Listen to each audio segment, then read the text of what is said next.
জয় গৌর, জয় নিতাই। আজ 25শে ফাল্গুন 1431 ও 10ই মার্চ 2025 সোমবার, একাদশী আমলকি। এই আমলকি একাদশীর দিন আমি শ্রী চৈতন্য চরিতামৃত পাঠ করছি। আজ আমি পাঠ করছি শ্রী চৈতন্য চরিতামৃতের আদি লীলা সপ্তদশ অধ্যায়, শ্রী চৈতন্য মহাপ্রভুর যৌবন লীলার শ্লোক 212 থেকে 217। হরে কৃষ্ণ কৃষ্ণ কৃষ্ণ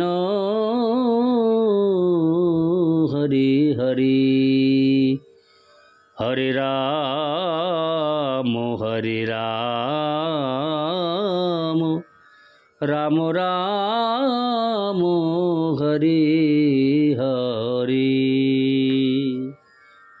শ্লোক 212। হিন্দু শাস্ত্রে ঈশ্বর নাম মহামন্ত্র জানি, সর্বলোক শুনিলে মন্ত্রের বীর্য হয় হানি।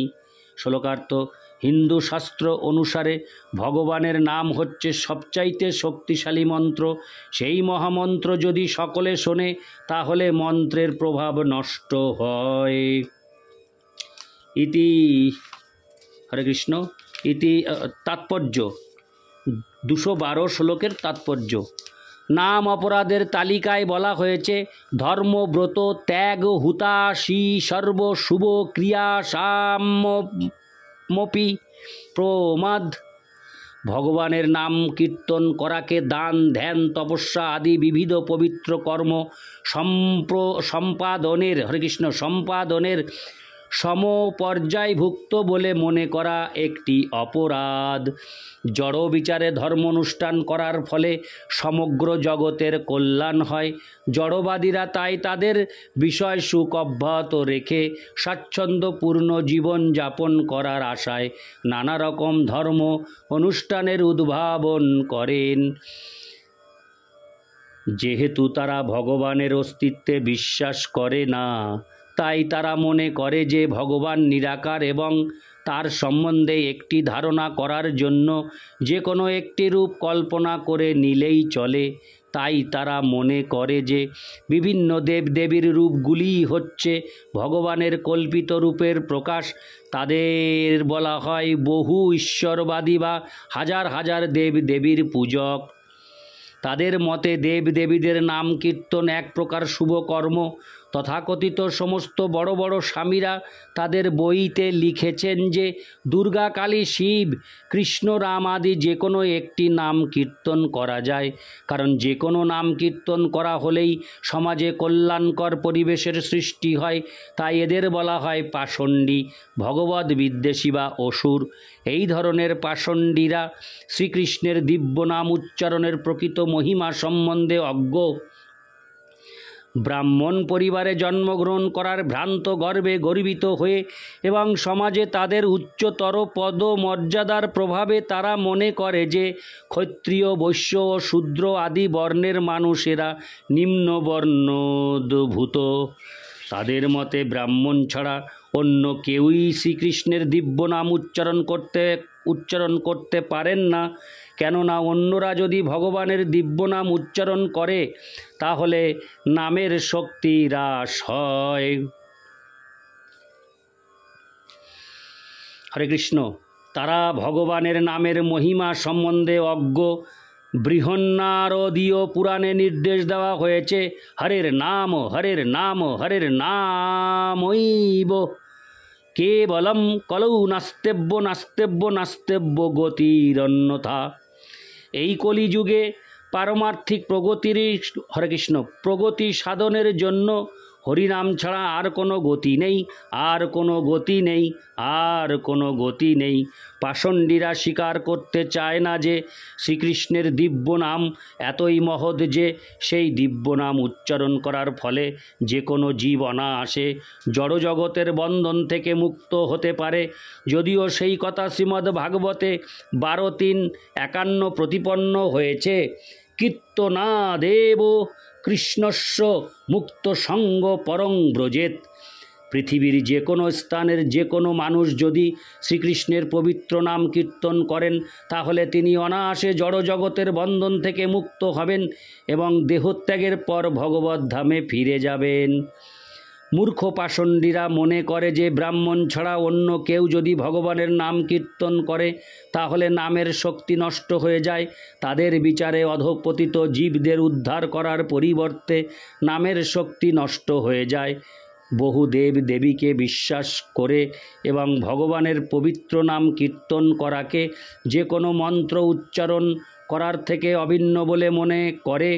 এই সমস্ত পাষণ্ডীরা শাস্ত্রের বাণীতে অবিশ্বাস করে। হরের নাম হরের নাম হরের নাম ঐব কেবলম।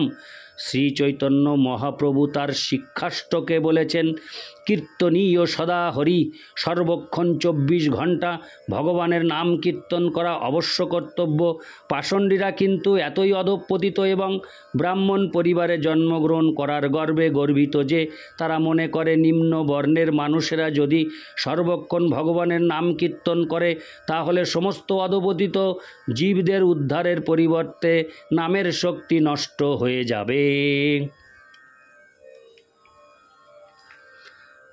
211 শ্লোকে কৃষ্ণের কীর্তন করে নীচ বাড় কথাটি অত্যন্ত তাৎপর্যপূর্ণ। কেননা যে কোনো মানুষ সংকীর্তন আন্দোলনে যোগ দিতে পারে এই কথা শ্রীমদ্ ভাগবতে 2:4-18 উল্লেখ করা হয়েছে। কিরাত হুনাম্র পুলিন্দ পুলকষা আভীর শুম্ভা যবনা খসাদয়। এগুলি হচ্ছে সবচাইতে নিম্ন স্তরের মানুষদের বর্ণ। পাষণ্ডীরা বলে যে নিম্ন বর্ণের মানুষদের যদি ভগবানের নাম উচ্চারণ করতে দেওয়া হয় তাহলে তাদের প্রভাব বৃদ্ধি পাবে, অন্যদেরও চিন্ময় গুণাবলীর বিকাশ হোক। তা তারা চায় না, কারণ তাহলে তাদের ব্রাহ্মণ পরিবারে জন্মগ্রহণ করার মর্যাদা ব্যাহত হবে এবং তখন তারা পারমার্থিক বিষয়ে আর একাধিপত্য করতে পারবে না। কিন্তু তথাকথিত হিন্দু ও ব্রাহ্মণদের থেকে সব রকম বাধা পাওয়া সত্ত্বেও আমরা শাস্ত্রের নির্দেশ এবং শ্রী চৈতন্য মহাপ্রভুর আজ্ঞা অনুসারে সারা পৃথিবী জুড়ে কৃষ্ণ ভাবনামৃত আন্দোলন প্রচার করছি। এভাবেই ভগবত ধামে ফিরে যাওয়ার যোগ্যতা অর্জন করে বহু অধঃপতিত জীব জড় জগতের বন্ধন থেকে মুক্ত হচ্ছে। ইতি শ্লোক 212। শ্লোক 213। গ্রামের ঠাকুর তুমি সব তোমার জন, নিমাই বোলাইয়া তারে করহ বর্জন। শ্লোকার্থ: আপনি হচ্ছেন এই শহরের শাসনকর্তা। হিন্দু মুসলমান সকলেই আপনার আশ্রিত জন, তাই দয়া করে নিমাই পণ্ডিতকে ডেকে তাকে এই শহর ছেড়ে চলে যাওয়ার নির্দেশ দিন। তাৎপর্য: ঠাকুর শব্দটির দুটি অর্থ, ভগবান অথবা দেবতুল্য ব্যক্তি, এবং আরেকটি অর্থ হচ্ছে ক্ষত্রিয়।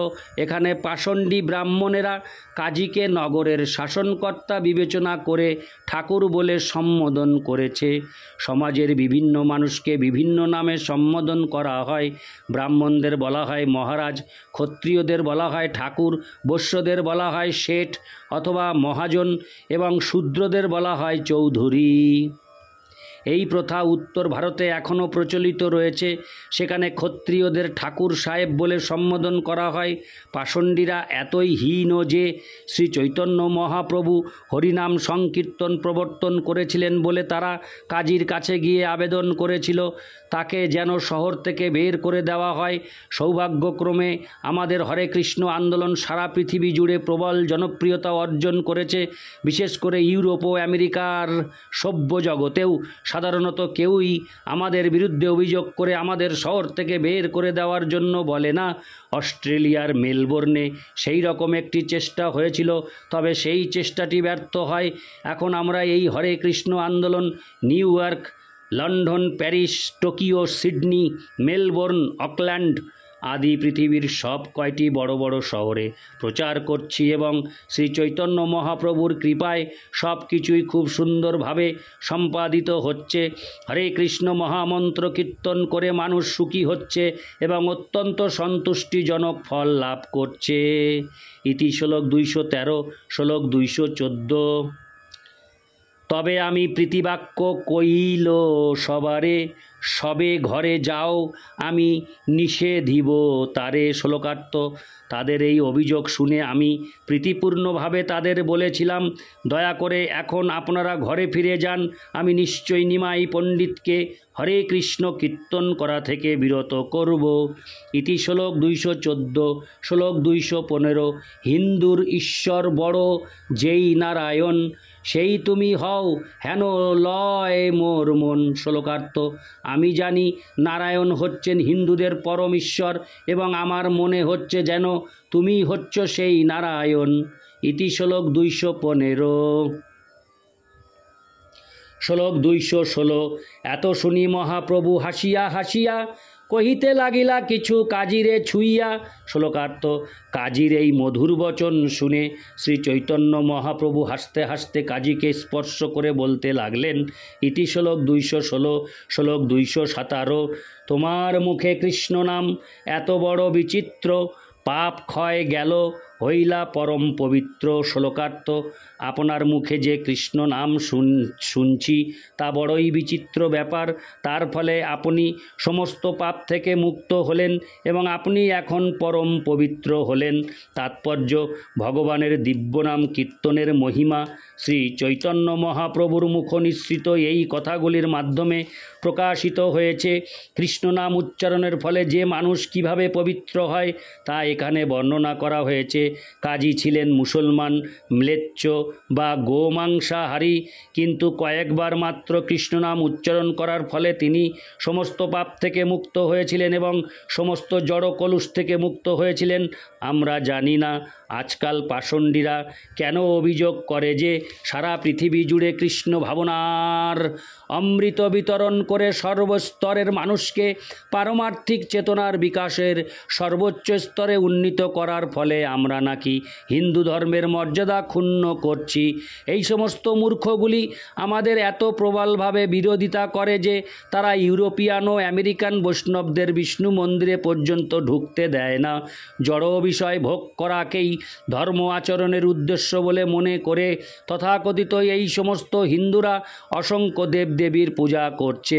কাজী কিভাবে পবিত্র হয়েছিলেন সেই কথা পরবর্তী শ্লোকে শ্রী চৈতন্য মহাপ্রভু উল্লেখ করেছেন। ইতি শ্লোক 217। হরে কৃষ্ণ কৃষ্ণ কৃষ্ণ হরে হরে, হরে রাম রাম রাম হরে হরে। জয় গৌর, জয় নিতাই, রাধে রাধে, হরে কৃষ্ণ, হরি বল।